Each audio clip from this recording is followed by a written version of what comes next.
Hello everyone, मैं हूं जेबी और आज मैं आपको बताऊंगा 10 बेस्ट एक्शन एनिमेज जो आपको देखने चाहिए। और अगर आपने एनिमे रिसेंटली देखना शुरू किया है तो ये 10 एनिमेज देखना तो आपके लिए मस्त है। आपको ये 10 एनिमेज ज़रूर देखने चाहिए। एंड वन मोर थिंग कि ये सारे के सारे एनिमेज रैंडम ऑर्डर्स में होने वाले हैं, यानी कि जो 10th पोजीशन पे होगा वो फर्स्ट वाले से खराब हो ऐसी कोई बात नहीं है। सारे के सारे एनिमे इक्वली अच्छे लगते हैं। सो आप 10 के 10 एनिमेज देख सकते हैं और आपको देखना भी चाहिए। सो इसी बात को ध्यान में रखते हुए without wasting any more time let's start the video. So जो 10th पोजीशन पे एनिमे है वो है वाइज मैन्स ग्रैंडचाइल्ड, जो कि 2019 को एनिमे रिलीज किया गया था और उसके 12 एपिसोड टोटल में है और सारे के सारे इंग्लिश डब्ड है। ये एनिमे एक लड़के के ऊपर बेस है जो कि इस दुनिया से एक अलग दुनिया में मर कर रिबॉर्न हुआ है, जहाँ पे मैजिक एग्जिस्ट करता है और वो बहुत ज़्यादा पावरफुल मैजिशियन और एक मार्शल आर्टिस्ट है।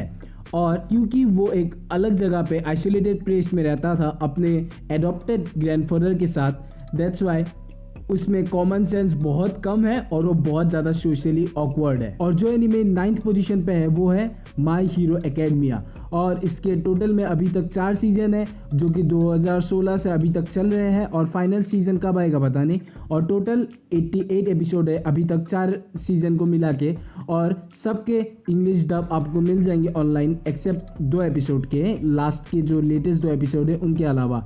और इसका कहानी कुछ इस प्रकार है कि एक लड़का रहता है जिसका नाम इजिकू होता है या फिर डेकू जिसको बुलाते हैं हम इस एनीमे में। वो एक ऐसी दुनिया में रहता है जहाँ पे 80% जो ह्यूमन होते हैं वो उनके पास सुपर पावर्स होते ही है। बट उस दुनिया में अगर आपको एक सुपर हीरो बनना है तो आपको एक ग्रेजुएट होना पड़ेगा सुपर हीरो एकेडमी से और उसके लिए आपके पास सुपर हीरो पावर्स होने चाहिए। बट जो डेकू है उसके पास कुछ सुपर हीरो पावर्स नहीं होता, बट उसे सुपर हीरो बनना है।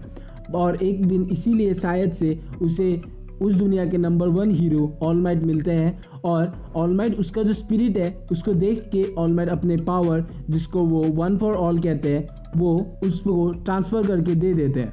और फिर वो कैसे एक अच्छा एकेडमी ज्वाइन करता है और कैसे एक अच्छा पावरफुल सुपर हीरो बन पाता है या नहीं बन पाता उसी पर ये बेस है। और प्लस वो जितने भी उनको विलेंस मिलते हैं वो कैसे उनसे बचता है, उनको हराता है, ये एनीमे उसी पर बेस है। 8th पोजीशन पे है the rising of the shield hero जो कि 2019 को ही आया है और उसमें 25 एपिसोड है और एक ही सीजन है अभी तक के लिए और वो सारे के सारे आपको इंग्लिश डब में मिल जाएंगे। तो इसका कहानी इस प्रकार है कि 4 लोगों को जो कि टीनेजर्स होते हैं उनको जापान से एक अलग दुनिया में बुलाया जाता है जहाँ पर दूसरे दुनिया के मॉन्स्टर अटैक कर रहे होते हैं और उनसे लड़ने के लिए उन चारों को दूसरे दुनिया से यहाँ पर बुलाया होता है। पर हर हीरो बस एक ही तरीके का वेपन इस्तेमाल कर सकता है और वो है स्वॉर्ड, स्पीयर, बो और last but not the least shield. और नाफुमी जो कि शील्ड हीरो होता है उसे किंगडम की प्रिंसेस बिट्रे कर देती है उस पर फॉल्स एक्यूजेशन लगा के। फिर वो कैसे उस बिट्रेयल के बाद स्ट्रॉन्ग बनता है और कैसे अपने रेपुटेशन को वापस पाता है और क्या वो उन 4 हीरोज़ के साथ सारे मॉन्स्टर्स को हरा पाता है या नहीं, उसी पर ये कहानी बेस्ड है। और 7th पोजीशन का एनीमे है हंटर हंटर या फिर हंटर एक्स हंटर जो कि 2011 में आया है और उसके टोटल एपिसोड्स है 148 और सारे के सारे आपको इंग्लिश डब में मिल जाएंगे और उसका बस एक ही सीजन है 2011 वर्जन का। और ये कहानी एक 12 साल के लड़के जिसका नाम गॉन है उसके ऊपर बेस करके बनाया गया है और जिसके डैड एक हंटर है और उसको बहुत छोटे में छोड़ के जा चुके हैं। और वैसे हंटर कुछ ऐसे लोग होते हैं जो कि दुनिया के सबसे डेंजरस काम करते हैं, एग्जाम्पल के लिए क्रिमिनल्स को पकड़ना या मॉन्स्टर से लड़ना, इस तरीके के काम। और गॉन भी उसके डैड की तरह एक हंटर बनना चाहता है ताकि वो अपने डैड को ढूंढ सके, पर गॉन ने जितना सोचा था उससे काफ़ी ज़्यादा हार्ड निकला एक हंटर बनना और उससे भी ज़्यादा हार्ड निकला उसके डैड को ढूंढना, क्योंकि उसके डैड भी एक हंटर है और दुनिया के one of the best hunters में उनका नाम आता है। और ये कहानी गॉन के एडवेंचर्स के ऊपर बेस्ड है कि वो अपने डैड को ढूंढ पाता है या नहीं और ढूंढने से पहले क्या हुआ, उसी के ऊपर ये कहानी पूरी तरह बेस्ड। 6th पोजीशन पे है हमारा वन पंच मैन जो कि 2015 में आया था। उसके 2 सीजन से टोटल 24 एपिसोड और सारे के सारे इंग्लिश डब आपको मिल जाएंगे।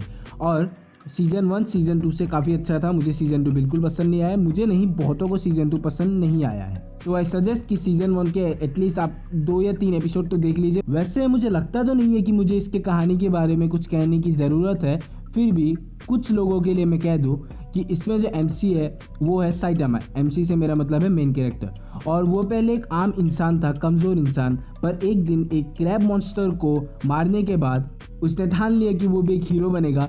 फिर वो 3 साल तक बहुत ट्रेनिंग किया और उसके बाद वो इतना स्ट्रांग बन चुका है कि अभी उसके सामने कोई भी ओपोनेंट टिक नहीं पाता। उसके एक ही पंच से सारे के सारे ओपोनेंट मारे जाते हैं। पर अभी आपको जैसा सुनने में लग रहा है ना, बस एक ही पंच से तो मर जाता है, सो कोई इंटरेस्टिंग होने वाला नहीं है।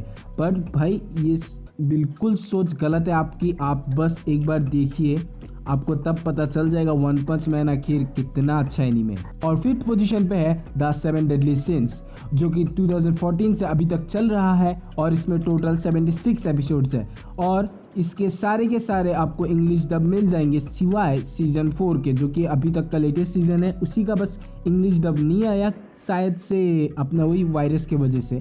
बट न्यूज़ आ रहा है कि नेटफ्लिक्स शायद से इसको डब करेगा इंग्लिश में, नॉट इन हिंदी। और अगर मैं इसके कहानी के बारे में कह दूँ तो भाई जो भी कहूँगा वो स्पॉइलर ही निकलेगा, कुछ भी कहूँ तो। बस आपको मैं एक चीज़ कह देता हूँ कि इसका जो MC है वो बहुत ज़्यादा पावरफुल है, ओवर पावर्ड है, और वो एक डीमन है।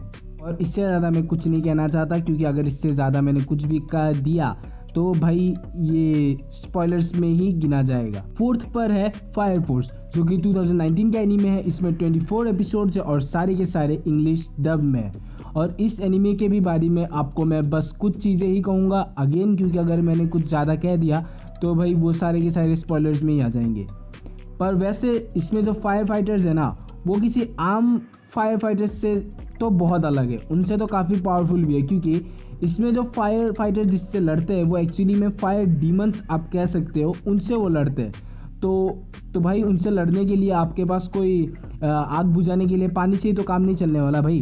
तो उनके पास भी सुपर पावर्स होते हैं, और इसके जो हमारे कैरेक्टर्स हैं उनके पास फायर्स को कंट्रोल करने की पावर्स होती है। और जो अपना MC है उसको तो लास्ट एपिसोड्स में या लास्ट के कुछ एपिसोड्स में टाइम कंट्रोल का भी पावर मिल जाता है। तो भाई ये एनीमे बहुत अच्छा है, अब मेरे हिसाब से आपको ये भी ज़रूर देखना चाहिए। 3rd पोजीशन पे है अटैक ऑन टाइटन।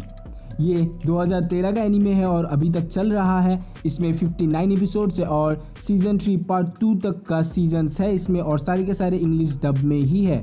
और मुझे लगता नहीं है कि मुझे इसके बारे में कुछ कहने की ज़रूरत है।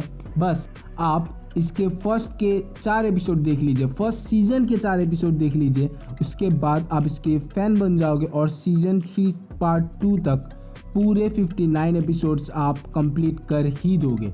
और शायद से इसी साल इसका सीज़न 4 भी आ जाएगा, जिसका ट्रेलर रिलीज़ कर दिया गया है, वो भी आप इंग्लिश सब में ही देख डालो। और 2nd पोजीशन पर जो एनीमे है वो है विनलैंड सागा, जो कि 2019 का एनीमे है और 24 एपिसोड्स है और एक ही सीज़न, और 2019 का वन ऑफ द बेस्ट एनीमेज में भी वो आता है। बट इसका आपको इंग्लिश डब नहीं मिलेगा, आपको ये जापानीज डब और इंग्लिश सबटाइटल्स में ही देखना पड़ेगा, जो कि हाँ अच्छी बात तो नहीं है, बट अब क्या कर सकते हैं, आपको ये देखना ज़रूर चाहिए क्योंकि ये एनीमे बहुत अच्छा है। ये एक वाइकिंग के ऊपर कहानी बेस करके बनाया गया है, एक वाइकिंग लड़के के ऊपर जो अपने फादर का मौत का बदला लेने के लिए एक कातिल जिसने उसके डैड को मारा था उसी को ज्वाइन कर लेता है। और इससे ज़्यादा मैं कुछ नहीं कहने वाला, आप इसको जाके बस देख लीजिए। और 1st पोजीशन पे जो एनीमे है वो है डीमन स्लेयर, और इसके बारे में भी मेरे हिसाब से लगभग सारे लोग जानते होंगे। ये 2019 का ही यानी कि 2019 का ही एनीमे है और 26 एपिसोड्स टोटल में है और सारे के सारे आपको इंग्लिश डब में मिल जाएंगे। और ये एनीमे आपने अगर नहीं देखा है तो आपने सच में बोल रहा हूँ कुछ नहीं देखा है। 2019 के एनीमे में आपको ये जाके ज़रूर देखना चाहिए। One of the best action animes 2019 का यही है और मेरे हिसाब से इसको नंबर 1 पोजीशन पे रखना चाहिए। हाँ, ये सारे एनीमेज रैंडम ऑर्डर्स में है बट शायद से डीमन स्लेयर को नंबर 1 में होना चाहिए। तो इसका स्टोरी कुछ इस तरीके का है कि जो इसका मेन कैरेक्टर है यानी कि MC, वो है तानजीरो, जो कि अपने डैड के मौत के बाद पूरी घर की जिम्मेदारी खुद के ऊपर लिया हुआ है और वो अपने फैमिली के साथ एक माउंटेन पर रहता है।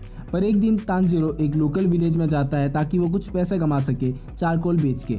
पर जब वो अगले दिन वापस आता है तब वो देखता है कि उसके पूरे परिवार को एक डीमन ने मार चुका होता है सिवाय उसकी सिस्टर के। बट उसकी जो बहन होती है वो भी एक डीमन में ट्रांसफॉर्म हो चुकी है। और उसके बाद वो कैसे डीमन स्लेयर बनता है जो कि डीमंस को मारते हैं और अपने बहन को फिर से ह्यूमन कैसे बनाता है या नहीं बना पाता, उसी के ऊपर बेस्ड ये एनीमे है। और इसका अभी के लिए बस एक ही सीज़न है और इस साल शायद से इसका सीक्वल आने वाला था जो कि एक मूवी के हिसाब से आना चाहिए। बट जो अभी स्थिति चल रही है लगता तो नहीं है कि भाई आने वाला है इसका एक नया मूवी जो कि आना चाहिए था। तो आज की वीडियो के लिए बस इतना ही। अगर आपको मेरा वीडियो पसंद आया तो लाइक कर देना और चैनल को सब्सक्राइब कर देना। और आपके नए दोस्तों को जो एनीमे देखना रिसेंटली शुरू किए हैं उनको भी ये वीडियो सजेस्ट कर देना, या ये सारे एनीमेज उनको देखने के लिए आप सजेस्ट कर सकते हो। सो प्लीज़ सब्सक्राइब कर देना और मिलते हैं नेक्स्ट वीडियो में।